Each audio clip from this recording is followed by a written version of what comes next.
بے شک اجازت دی ہے کہ ہم معاف کر سکتے ہیں کسی کو، لیکن جو ہے اللہ تعالیٰ اس بات پہ بھی ناراض نہیں ہوگا ہم سے کہ ہم معاف اگر نہ کریں، کیونکہ دیکھیں یہاں پہ نہ معاف کرنا زیادہ بڑا جو ہے عمل ہوگا، وہ اس وجہ سے کہ معاشرے میں فساد جو ہے بڑھتا چلا جا رہا ہے۔ فساد کو روکنے کے لیے کہیں نہ کہیں کسی کو سزا دینی ہوگی، پڑے گی، ایک آپ ایگزامپل بنانا پڑے گا۔ بالکل۔ تو ابھی چند دنوں پہلے آپ نے جو ہے وہ ایک ویڈیو دیکھی ہوگی سعودی عرب کی، جس میں جو ہے وہ ایک لڑکے سے کسی دوسرے لڑکے کا قتل ہو گیا تھا۔ جی۔ پورے خاندان والے اپنا سونا، رائل فیملی سے جی بالکل رائل فیملی، سونا اور ہر چیز جو ہے ان کے قدموں پہ رکھ دیا، جی۔ لیکن اس کے باوجود بھی جو ہے انہوں نے معاف نہیں کیا۔ انشاءاللہ تعالی ہم جو ہے ایک معاشرے میں سدھار کے لیے بالکل اس کو آخری انجام تک ایک پہنچائیں گے ایگزامپل بنائیں گے انشاءاللہ۔ کہ قانون امیر اور غریب کے لیے ایک ہی ہے۔ جی یہ آپ ایک ایگزامپل بنائیں ہاں، گے۔ یہ یہی دیکھیں میں آپ کو ایک بات کا narrative ہے۔ تھوڑا سا میں جو ہے نا اس چیز کو ایکسپلین کروں۔ دیکھیے اگر کوئی دیت لیتا ہے، میں خدا نہ خواستہ ایسا ہمارا کوئی بھی دھیان نہیں ہے، کوئی دیت لیتا ہے وہ بھی قانون کے اندر ہے، لیکن پسندیدہ عمل کیا ہے کہ معاشرے میں سدھار کے لیے جو ہے کوئی نہ کوئی جو ملزم ہے اس کو سزا دی جائے۔ جب ملزم جو ہے پیسے کی بنیاد پر اس طریقے سے اگر چھوٹتا رہے گا دیت کے نام پہ اور جو ہے کمپنسیشن کے نام پہ اس طریقے سے چھوٹتا رہے گا تو یہ ظلم بڑھتا رہے گا۔ جی۔ اصل جو چیز ہے ظلم کا ختم ہونا۔ شخص ہے اس کے کسی چیز کی تکلیف ہو جاتی ہے اور وہ دیت لے لیتا ہے تو ایسا لگتا ہے کہ وہ دیت والا تو الٹا پھنس گیا، جس طریقے سے، کیونکہ معاشرہ کی ڈیمانڈ کیا ہے؟ معاشرے کی ڈیمانڈ یہ ہے کہ نہیں دیت نہیں، انصاف۔ اور جب پوری عوام ہمارے ساتھ کھڑی ہے، ان سب کی ڈیمانڈ کیا ہے؟ کیا یہ چاہتے ہیں کہ دیت دی جائے؟ بالکل۔ پوری کی پوری عوام یہ چاہتی ہے کہ فیصلہ ہو، انصاف ملے۔ تو ہم عوام کا حصہ ہیں، ہم عوام کا جز ہیں اور ہم وہی فیصلہ کریں گے جو عوام کا فیصلہ ہوگا، عوام کے جذبات کو سامنے رکھتے ہوئے۔ جی بالکل۔ یہ جس نے ظالمانہ انداز میں آپ کے پیاروں کی جان لی تو ان کو ذہنی مریضہ قرار دے کے بچانے کی کوشش ہو رہی ہے۔ کس طرح سے اس کو مطلب ذہنی مریضہ قرار دیا جا سکتا ہے، اس بارے میں بتائیں۔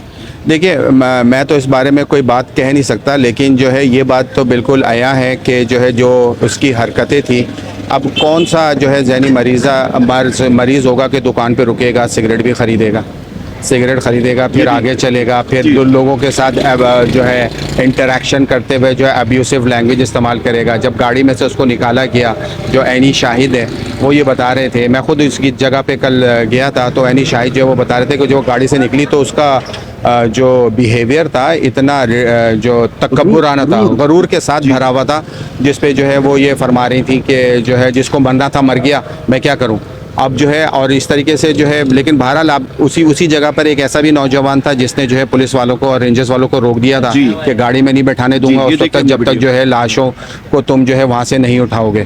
تو جو ہے تو یہی میں آپ کو بات بتا رہا ہوں، اس انسان کے اندر اللہ تعالیٰ نے شر اور بھلائی دونوں کے دونوں، فلاح، شر اور فلاح دونوں کا دونوں جز رکھا ہے۔ شیطان کے اندر صرف شر ہے، لیکن جو ہے انسان، اور جنات کے اندر بھی صرف شر ہے، لیکن انسان کے اندر اللہ تعالیٰ نے، اور فرشتوں کے اندر صرف بھلائی ہے۔ اللہ تعالیٰ نے انسان کے اندر دونوں جز رکھے ہیں، کچھ انسانوں میں بھلائی بھی موجود ہے، انسانوں میں شر بھی موجود ہے۔ اور آپ کے سامنے وہ دو اگزامپل ہیں، نتاشا وہ شر ہے جو شیطان کی نمائندگی کر رہی ہے، اور وہ لڑکا جو ہے وہاں پہ، وہ تمام لوگ جو وہاں پہ جنہوں نے اس کو روکا ہے، اور اس کے بعد خاص طور پہ وہ نوجوان جو پولیس کی وین پہ کھڑا ہو گیا کہ میں جب تک جو ہے تم ان کی ڈیڈ باڈی نہیں اٹھاؤ گے، وہ بھلائی جو اس کے اندر ہے، تو اس کے اندر غالب بھلائی ہے، اس کے اندر غالب شر ہے۔ جی دیکھیے حکومت جو ہے، حکومت تو اپنا تعاون جو ہے پیش کر رہی ہے۔ مسئلہ سارا یہ ہے کہ کیا یہ ریاستی ادارے جو یہاں پہ موجود ہیں، پولیس کا، پھر یہ جو ہے کورٹ کا، قانون کا جو ادارے ہیں، قانونی ادارے ہیں، کیا یہ ہمیں جو ہے انصاف دلائیں گے؟ یہ ان کا امتحان ہے۔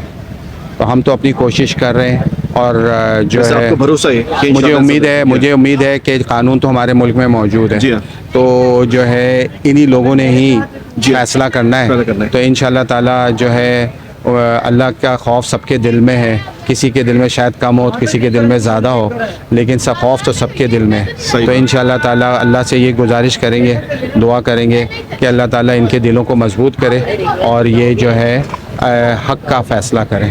لطفہ آپ بھی فرینڈس ٹی وی کی ٹیم کے ساتھ یہاں پہ آئیں تعزیت کے لیے، جو غمزدہ فیملی ہے جنہوں نے اپنے پیاروں کو اس دردناک حادثے میں گنوایا. ادھر آپ نے ان کی والدہ سے، جو آمنہ جو بچی اس حادثے میں ہلاک ہوئی، اور ان کی بیوہ، ان سے ملاقات ہوئی تو ان کے کیا جذبات تھے؟ السلام علیکم. مجھے الفاظ نہیں ہیں کہ میں ان کس الفاظ میں بتاؤں آپ کو کہ جو غمزدہ فیملی ہے وہ کس قدر غم میں ڈوبی ہوئی ہے. خاتون کی 2 بیٹیاں اور 1 بیٹا. جی ٹھیک ہے.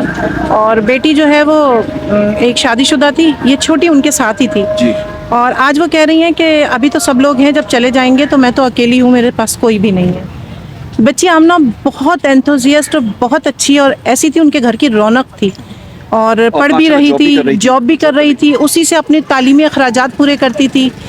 یعنی فیملی جو ہے وہ ایک یعنی ایسی اسٹرگل کرنے والی فیملی ہے کہ جس میں والد بڑی مشکل سے بچوں کو اپنے پڑھا رہے تھے اور ان کو کوشش میں تھے. مگر اس شکیل قلب عورت نے، میں تو اسے عورت نہیں کہوں گی، یہ عورت کہنے کے قابل نہیں ہے. شاہ رخ جتوئی کا کیس بھی ہے یہاں. جعفر ایک تھے جنہوں نے قتل کیا تھا، مارا تھا اس لڑکی کو، وہ کیس بھی ہے. تو آپ کہ کہاں انصاف لینے جائیں گے؟ میں کس کے ہاتھ پہ اپنا لہو تلاش کروں کہ اہل شہر نے پہنے ہوئے ہیں دستانے. ابھی ان کی طبیعت خراب ہے، مجھے تو ان سے تعزیت کے لیے الفاظ نہیں تھے، پھر بھی وہ میرے گلے لگ کے روئی ہیں اور مجھے، اور وہ کانپ رہی ہیں پورے جسم سے. آپ سوچیں صرف کسی کے ہنستے بستے بیٹی، چھوٹی بیٹی شوہر کیا بات کر رہے ہیں آپ، اس کے سر کا تاج ہے نا.